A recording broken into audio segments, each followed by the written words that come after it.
আসসালামু আলাইকুম। আজকে দৈনিক জনকণ্ঠের একটা সম্পাদকীয় দেখে অনেকের কাছে প্রশ্ন উঠেছে যে আসলে আওয়ামী লীগকে নিষিদ্ধের যে দাবি উঠেছে, জাতীয় নাগরিক পার্টি বা আরও বিভিন্ন প্রতিষ্ঠানগুলো দাবি করছেন, সে আর পূরণ করবে নাকি এই বলটা তিনি রাজনৈতিক দলগুলোর কোর্টে ঠেলে দিচ্ছেন। সম্পাদকীয় যে মতামতটা আছে সেখানে গুরুত্বপূর্ণ কয়েকটা অংশ হচ্ছে যে ডক্টর মোহাম্মদ ইউনূসের সরকার আওয়ামী লীগকে নিষিদ্ধ করবেন না, এবং এই যে আওয়ামী লীগকে নিষিদ্ধ করা যাবে না বা করবেন না, এটার দায়ভার বেসিক্যালি বিএনপির কাঁধেই বর্তাতে যাচ্ছে। কেননা নির্বাচন প্লাস বিচার দুইটা কিন্তু সাংঘর্ষিক। কেন সাংঘর্ষিক? যে বিচারিক কার্যক্রম যদি পরিচালনা করে, শাপলা চত্বরের যে অ্যাক্টিভিটিস, আরও বিভিন্ন যে গণহত্যাগুলো আছে বা ধরা হয়, এগুলোর বিচার করতে গেলে যেই সময় পরিক্রমার দরকার হয়, এই সময় পরিক্রমা যদি ইউনূস সরকারকে দিতে যায় তাহলে আগামী 5 বছরেও এই দেশে নির্বাচন হবে না। এই দুইটা যদি আগে করতে হয় তাহলে নির্বাচন পিছিয়ে যাবে। আর যদি অল্প কিছু সংস্কার করে নির্বাচন করা হয় তাহলে নির্বাচন করা সম্ভব। বিএনপি বলছে সংস্কার একটা চলমান প্রক্রিয়া, সুতরাং এই মুহূর্তে নির্বাচনটাই দেন।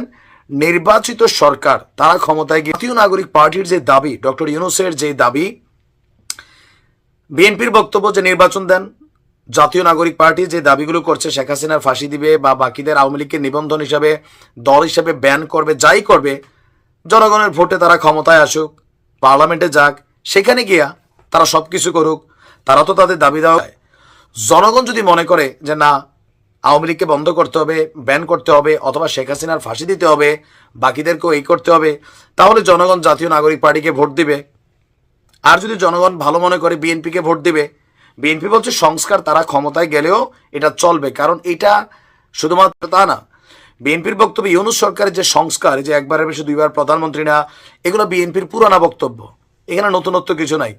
সংবিধানও যেই গুরুত্বপূর্ণ সংস্কারগুলো আছে, রাষ্ট্রপতির ক্ষমতা ভারসাম্য, প্রধানমন্ত্রীর ক্ষমতা ভারসাম্য, তারা তাদের পুরনো যে 31 দফা বা 20 দফা বিভিন্ন সময় যে সংস্কারের দাবি তারা তুলেছিল আরো বেশ কয়েক বছর আগে, তারা এটা করবে। প্রত্যেকটা রাজনৈতিক দল নির্বাচনের আগে তাদের নির্বাচনী ইশতেহার প্রকাশ করবে। নির্বাচনী ইশতেহার দেখে জনগণ সিদ্ধান্ত নেবে যে এই দেশে আগামী দিনে চাওয়াগুলা কোন দলের ইশতেহারে আসলে প্রকাশিত হবে। ডক্টর মোহাম্মদ ইউনূস তিনি আওয়ামী লীগের নির্বাচন নিয়ে গত কয়েকদিন আগে বিবিসিতে দেওয়া সাক্ষাৎকারে বলছিলেন এটা আওয়ামী লীগ সিদ্ধান্ত নেবে। আবার আপনারা দেখেন, সার্জিস হাসনাতরা প্রথম যখন ইউনূস সাহেব ক্ষমতায় আসলেন তখন আদালতে একটা রিট করতে গিয়েছিল, ঠিক পরের 48 ঘন্টার মধ্যে রিটটা তুলে নিছে আওয়ামী লীগকে নিষিদ্ধ করার জন্য। তো তারা কেন করছে না? তারা চাচ্ছে ইউনূস সরকারকে, আওয়ামী লীগের মতন একটা দলকে ব্যান করে এই দেশে ভবিষ্যতে যে কোনো একটা রাজনৈতিক দল বা ব্যক্তি বসবাস করবে, তার জন্য কি পরিমাণ থ্রেড আছে এটা তো বি প্র্যাকটিক্যাল, তাই না? এটা সাফার করতে হবে। আবার এরকম নির্বাহী আদেশে কোনো রাজনৈতিক দলকে যে ব্যান করে রাখা যায় না, জামাত ইসলামী তার একটা প্রমাণ। আওয়ামী লীগ তো জামাতকে যাওয়ার আগে ব্যান করে গেছিল, কিন্তু সেটা কি ওই লেভেলে আছে? নাই। তার মানে জনগণ সিদ্ধান্ত নেবে কাকে ব্যান করবে কাকে করবে না, ইশতেহার দিবে, জনগণ শুনবে, ভোট দিবে, দেন যে সরকার ক্ষমতায় যাবে তাদের নির্বাচনী ইশতেহারে যা যা আছে তারা ফুলফিল আপ করবে। That simple. এটা বিএনপির বক্তব্য।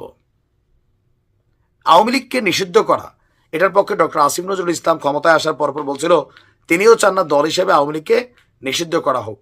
ডক্টর ইউনূসও চান না, বিএনপিও চায় না, জামাতও কৌশলী বক্তব্য দিচ্ছে, তার মানে আওয়ামী লীগ নিষিদ্ধ হচ্ছে না। এখন বিচারিক বিভাগের মাধ্যমে, আদালতের মাধ্যমে, এগুলা বহুত পরের বক্তব্য। ফাইন, শেখ হাসিনা সহ বাকি যারা আছে তাদের বিচার হবে, জেল হতে পারে, সাজা হইতে পারে।